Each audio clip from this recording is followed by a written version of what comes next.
जी, तो नाज़रीन अस्सलाम वालेकुम। कैसे हैं साथियों, आप खैरियत से हैं? उम्मीद है आप खैरियत से होंगे। आज जनाब 16 जनवरी है और 16 जनवरी 2025 और मिर्च जो है अभी इस कंडीशन में हो चुकी है।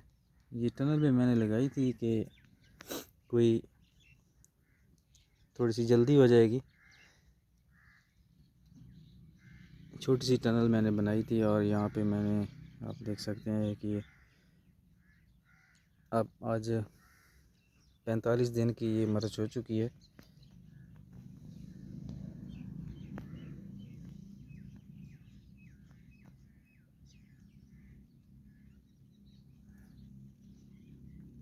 कोई ग्रोथ सही नहीं हुई इस जगह पे, पता नहीं कोई ज़मीन का कोई मसला था या कोई। यहाँ पे मैंने हल तो काफ़ी सारे चलवाए थे लेकिन मिर्च ने ग्रोथ सही नहीं की।